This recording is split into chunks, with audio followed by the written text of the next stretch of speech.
মাননীয় মহাসচিব এবং উপস্থিত ধন্যবাদ আপনারা আসছেন এই অনুষ্ঠানে। আমি এই দলটার ইতিহাসটা হলো গণতন্ত্রের ইতিহাস।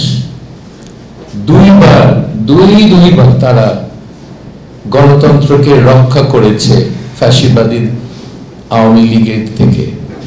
একবার শেখ মুজিবের গণতন্ত্র ধ্বংস, আর শহীদ প্রেসিডেন্ট জিয়া রহমান ওটাকে রক্ষা করলেন, আর হাসিনার জেনারেল এরশাদের গণতন্ত্র ধ্বংস, এবং আমাদের বেগম খালেদা জিয়া, যিনি এখন অনেক সুস্থ, সবাই দোয়া করবেন ওনার জন্য, উনি আবার এটা রক্ষা করলেন।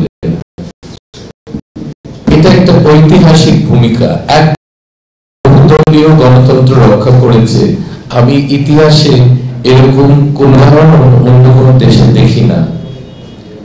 এইসব কারণে আমি বিএনপির প্রতি আকৃষ্ট, এবং শহীদ প্রেসিডেন্ট আদর্শ, উনি ওনার সাহস, ওনার গত, ওনার চরিত্র, ওনার সততা, এগুলো এখন মানে সবাই এখনো গল্প করে এটা নিয়ে।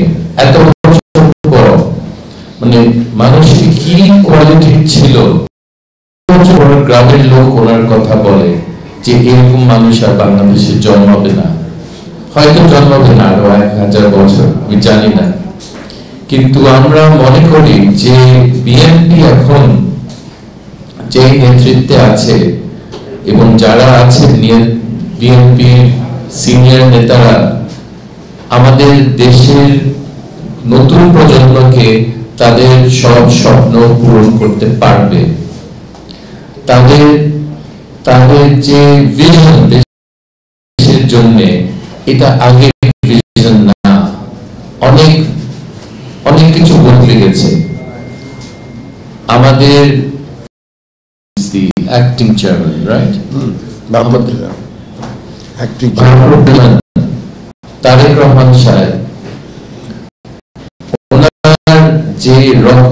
ওনার যে রক্ত এটা কোন কোয়ালিটির, বাপ কি ছিল এবং মা কি আছে, এটা ইনক্রেডিবল। এটা আর কারো নাই, এটা বাংলাদেশে আর কারো ওই কোয়ালিটি ব্লাড লাইন নাই, আপনাদেরকে বলতে পারি। এবং আমরা সবাই ওনাকে সাহায্য করব একটা নতুন বাংলাদেশ গড়ে তুলতে। এবং আমার ধারণা উনি বিদেশে আছেন, এটা একদিক থেকে দুঃখজনক আমাদের দেশের মানুষের কাছে।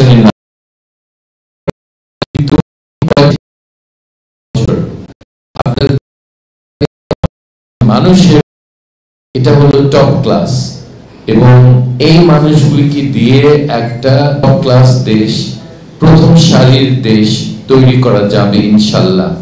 এবং বিএনপির এই সুযোগটা যদি ভোটাররা দেয়, তাহলে আপনারা দেখবেন তারা কি পাবে এই দেশের জন্য, এবং ভবিষ্যৎ প্রজন্মের জন্য তারা কি করতে পারবে, আপনারা তখন দেখতে পারবেন। আমি আশা করি আমার এলাকায় বাহুবল, নবীগঞ্জ বাহুবল, সেখানে আমার কাজ করার একটা সুবিধা হবে। এবং যদি ওনারা মনে করেন জাতীয় কোনো জায়গায় আমাকে কাজ করতে সুযোগ দেওয়া হবে, আমি চাই দেশের জন্য কাজ করতে। আমি খুব ভালো চাকরি ছেড়ে, আপনারা জানেন আইএমএফ চাকরি লাভজনক, লোকজনক একটা চাকরি, কিন্তু সেই চাকরি ছেড়ে আমি আসছি দেশের জন্য, দেশের মানুষের জন্য কাজ করার জন্য। এটা ছিল আমার বাবার স্বপ্ন, আমি আশা করি সেটা পূরণ করতে পারবো। আমাকে অনেক ধন্যবাদ সময় দেওয়ার জন্য। আমি এখন মহাসচিবকে বলবো কয়েকটা। ফর্মালি জয়েন করেন? আমি বিএনপি ফর্মালি জয়েন করলাম সদস্য হিসেবে।